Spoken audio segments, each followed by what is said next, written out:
Hey guys, Torin here, Pinnacle Physical Therapy. Today's topic of discussion is going to be the respiratory system.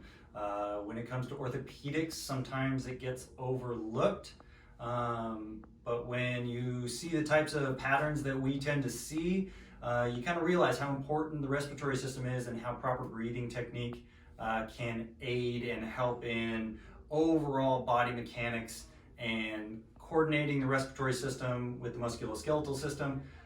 Will show some pretty dramatic changes in what your body can do. And so we'll do a little discussion about that today.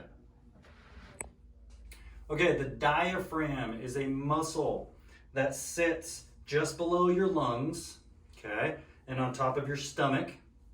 The diaphragm is a respiratory muscle, okay, but the diaphragm only functions well if you have what we call a good zone of apposition.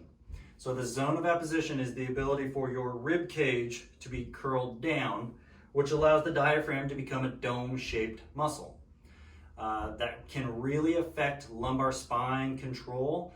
The problem is when we get into these positions where we're barrel-chested and our back gets really tight, that diaphragm becomes basically a drum and it can no longer pull air in. It becomes a lumbar stabilizer.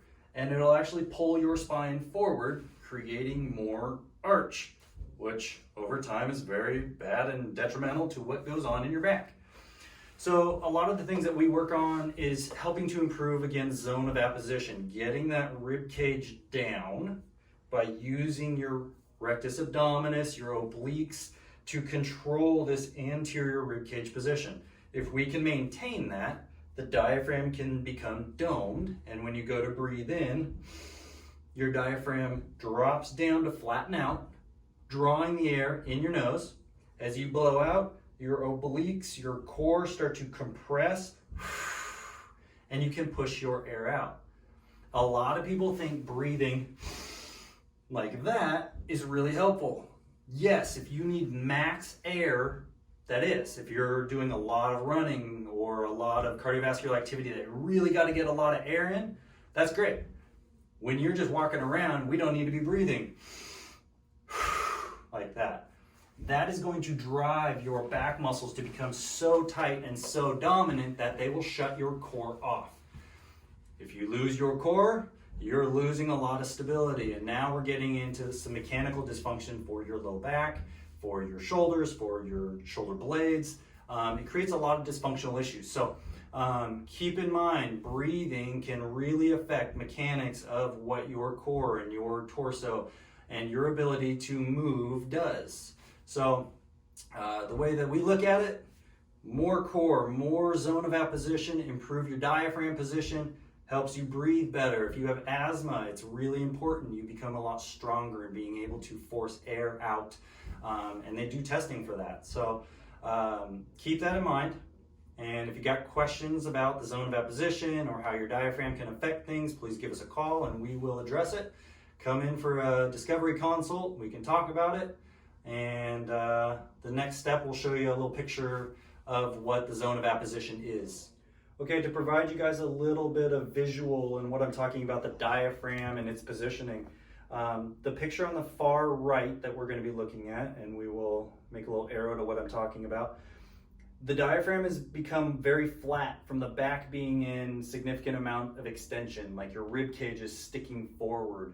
A flat diaphragm does not provide function to help you breathe. You have to use your back muscles at that point. If we get your zone of apposition better by engaging your core and getting your pelvis lined up more properly, it becomes very dome-shaped, rounded, and that ability allows the muscle to, as you want to breathe in, it contracts and it draws and becomes more flattened out. As you blow out, the diaphragm relaxes and allows it to become dome-shaped again.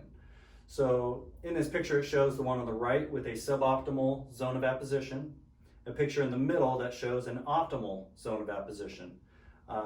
And if you come in for a consult, we can explain it and show you on yourself, and that way you can have a much better understanding of how the diaphragm contributes to improved postural positioning and help relieve your back pain or your neck pain. All right, guys, thanks for watching. I hope I provided you with a little bit of good information about the diaphragm and the respiratory system and how those things all relate into orthopedic issues. I kind of focused on lumbar pain and how the diaphragm can affect your low back, but it's really important also with neck and chest activity and getting your core stabilized. So if you got questions, if you want us to check it, give us a call. We are still here, we're working, we are cleaning and staying safe, and I hope all you guys are staying safe. Let us know if there's any way we can help you. If you guys need something, try to stay away from the ER unless it's an emergency. If it's an orthopedic issue, give us a call. We can help you out. Thanks, guys.